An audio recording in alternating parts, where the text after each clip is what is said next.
Hello everyone, my name is Konate and welcome to my channel, and the name of my channel is A Different Point of View. I really appreciate you coming in. I really appreciate you watching my video. This is my very first video, so please forgive the absence of bells and whistles and intros and outros. For my very first video, I decided to just keep it as simple and plain as possible. Through this channel, I will be expressing a lot of my thoughts on issues of religion, issues of race, issues of politics, issues of love and relationships. So I just have so many thoughts, and this is a wonderful outlet to get my thoughts out. So before I get into my topic for today, I do want to explain why my channel is called A Different Point of View. I'm a person that is very sober to the fact that most of us are told what to think. Most of our thoughts are not our own. And I'm going to say it again. Most of our thoughts are not our own thoughts. We are told what to think.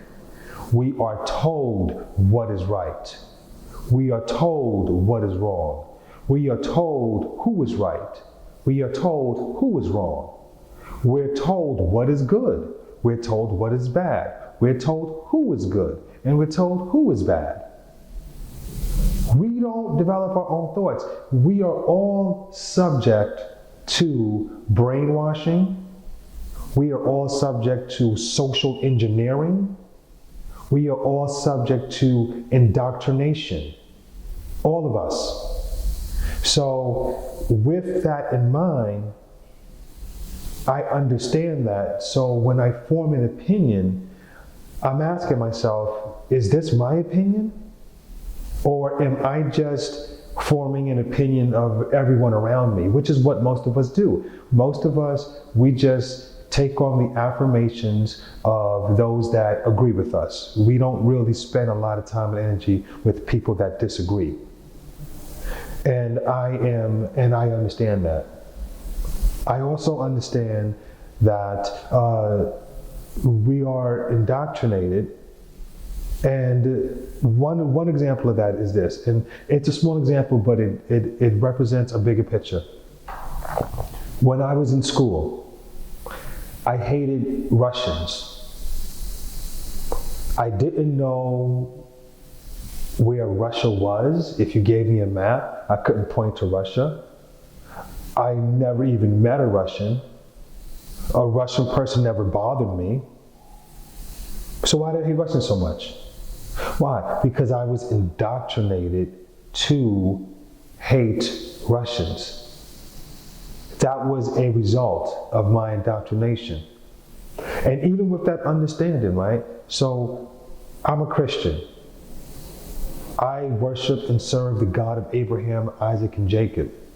I'm a follower of Jesus Christ. But with that, as strong as I believe that, I also grew up in the Caribbean for a time. Everyone's Christian. You go to church. Now, if I lived somewhere in Pakistan, I would probably be a Muslim. I understand that, and I get that. And when I listen to the media, right, it's very disappointing because the media has completely abandoned any idea of objective journalism. It's funny because I actually have a degree in journalism, and the thing was, you just report the news, you just give the facts and let people form their own opinions. That's done now. When I listen to CNN, by the way, I listen to CNN and I listen to Fox. When I listen to Don Lemon, when I listen to Chris Cuomo, they're giving me their opinions, they're giving me their facts based upon a very narrow perspective. And not only do they give me their facts based upon a narrow perspective, they omit information, purposely leave out information that doesn't fit their narrative. I have seen them do it. And I listen to Fox. I listen to Tucker Carlson. I listen to Laura Ingraham. I listen to Judge D. Piero. They do the exact same thing. They give you their information. They say Republicans are horrible. I'm sorry. Democrats are horrible, and Democrats are ruining the country, and Joe Biden is bringing this country down the drain. And they're forming these opinions based on facts, but they completely leave out facts that do not fit their narrative. CNN does the same thing. Biden is great. Biden is wonderful. Oh my gosh, Biden is so much better than Trump. And once again, but they're leaving out information, like purposely leaving out information that does not fit their narrative. So with me understanding that, with me getting that, I'm like, okay, I have to listen to both. And I have to get all this stuff, and then I have to come to a middle ground. And I know that they purposely leave out information that doesn't fit the narrative because I get it from the other station. And I kind of compare it to, I used to be a dean. And it's interesting that, that's an interesting job being a dean, because two kids get into a fight. Same incident, right? And one kid tells their side of the story, and the other kid tells their side of the story. And it's amazing that same incident, two completely different stories from the exact same incident. So when we listen to the news, when we listen to the media, understand that they are indoctrinating you. They are programming you on what to think and how to feel. So I'll just give one more example. When I listen to a lot of conservatives, because conservatives give their narrow perspective and liberals give their narrow perspective, and when I hear them talk about critical race theory, and Republicans and conservatives, they're so angry and so upset about it. And if you ask them what it actually is, they give you the complete wrong information. But it's interesting. See, this is how this is when I say that our thoughts are not our own, that we're told what to think. They're listening to Fox News, and they don't even know what critical race theory is, but yet they're so angry, they're so upset. I mean, to the point where their face gets red. And it amazes me that if something is going to get you that upset, you should stop and do the research on it. Well, I do. So when I form opinions, it's not based upon what everyone in my group or environment is thinking. So with that said, let's get into today's very first topic. Today's topic is there a difference between having a relationship with God and having a relationship with the men and women of God?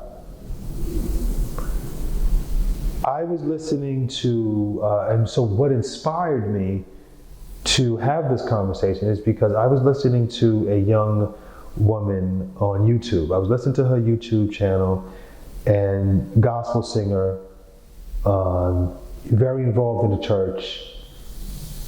And she decided that she was going to reach out to fellow believers, and one of the things that she wanted to do was offer them cigarettes. And offer them, I don't know if it was weed involved in there, but there was definitely some smoking.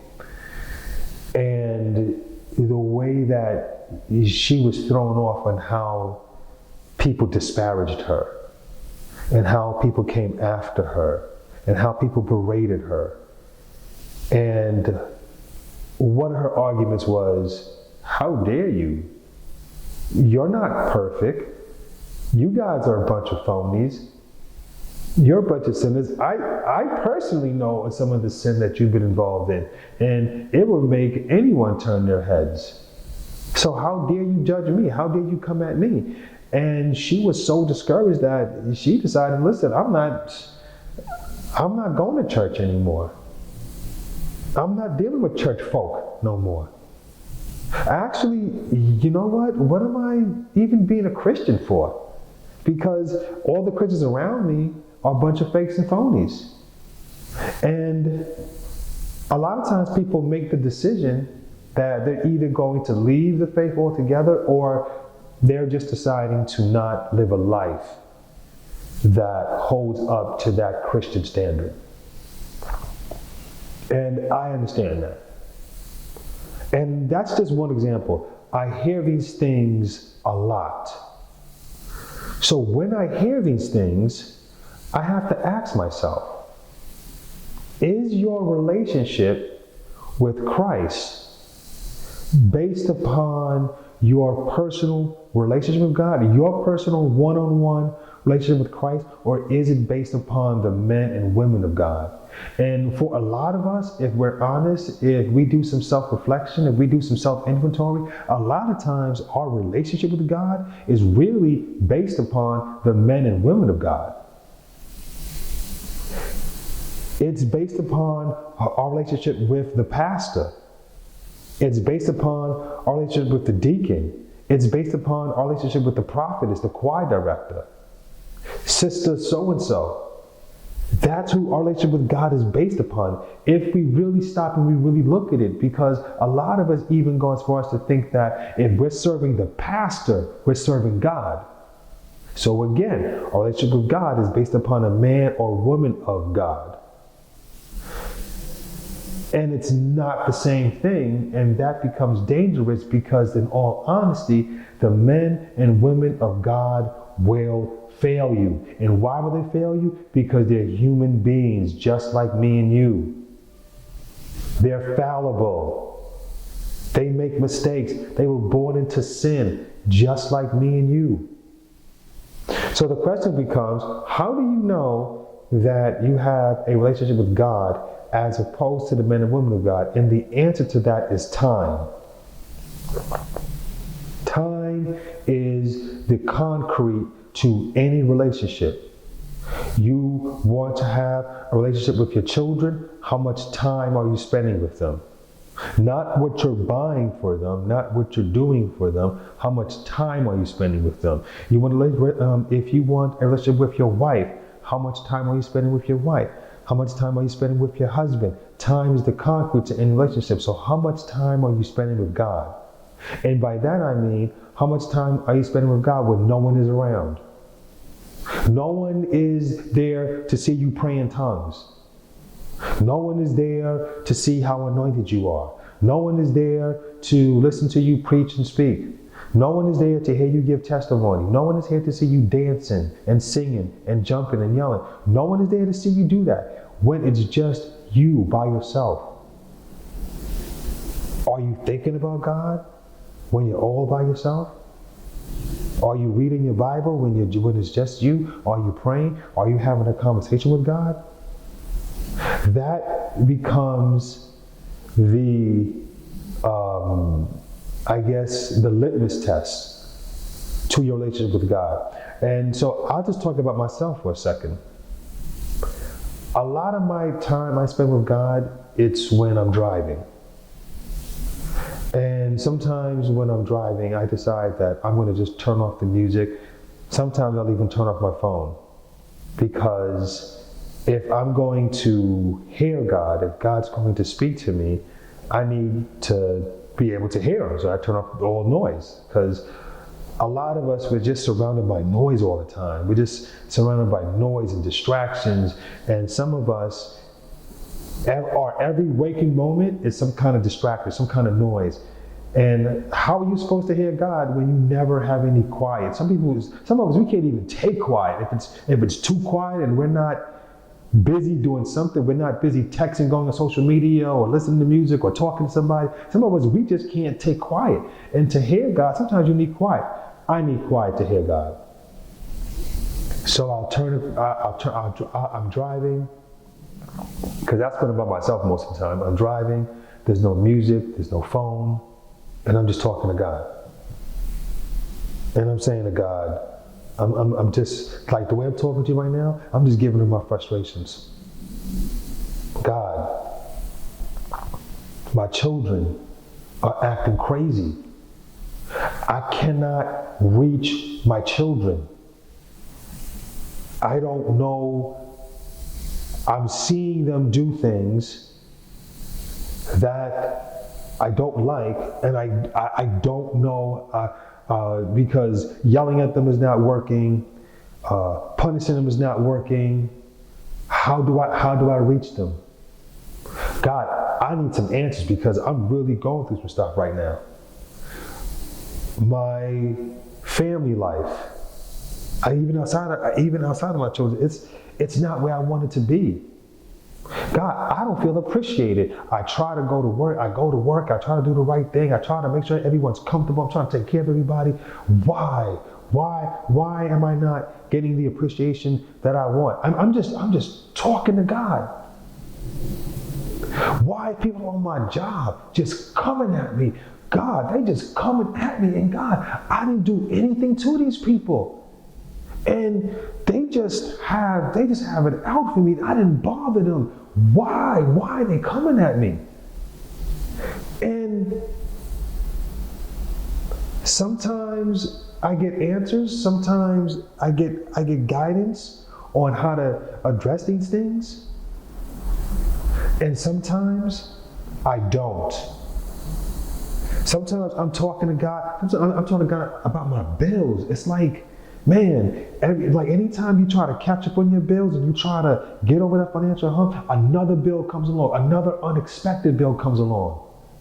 There's some kind of financial crisis that you got to answer to, some kind of financial crisis that you got to deal with. And it's like every time you take one step forward, something happens, you take 2 steps backwards. And it's crazy. And I'm talking to God, and I'm trying to get answers. I'm trying to get a leading in my spirit. I'm trying to get some type of voice. And again, sometimes I get it, and sometimes I don't. And maybe the more that I develop a relationship with God, maybe I will get more answers. But sometimes it's not even just about God solving a problem for me, right? Sometimes I'm listening to God, and there's certain things that He wants me to do. There's certain people that He wants me to talk to. There's certain people that He wants me to bless. There's certain people that He wants to pour into me. Sometimes I'm driving in my car, and God just says, listen, I need you to go talk to so-and-so. Now, sometimes God will tell me, I need you to give so-and-so a financial blessing. I need you to give so-and-so some money. Ooh, that gets sticky. But you know what's interesting about it is that if God says to me, give so-and-so $400, $500, $600, right? And God will put that in my spirit. I need my $600. Are you kidding me, God? When you have a relationship with God, it becomes hard to disobey Him. So I meet that person, when I see that person, and I know God told me to give that person a financial blessing. God told me to give that person a seed, and I'm trying to hold on to it. And sometimes I'm disobedient, and sometimes I don't give the financial blessing to people that I'm supposed to. And sometimes I do, but I'm being honest with you, sometimes I don't.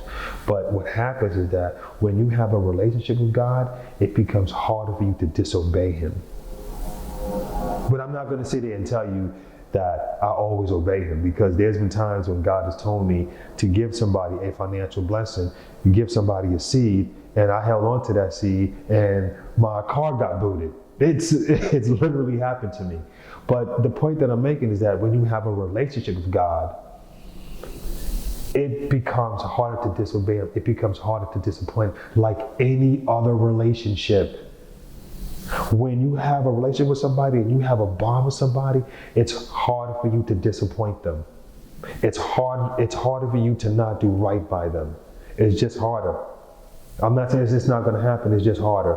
So the thing to understand is that the other key component is that when you have a relationship with God, what the men and women of God do when they make mistakes, it doesn't matter as much because it's not about them. Your relationship with God is about you and God. It's not about the pastor, the deacon, who's sleeping with so-and-so, who's doing this and who's doing that. It's not about that. It's about you and God.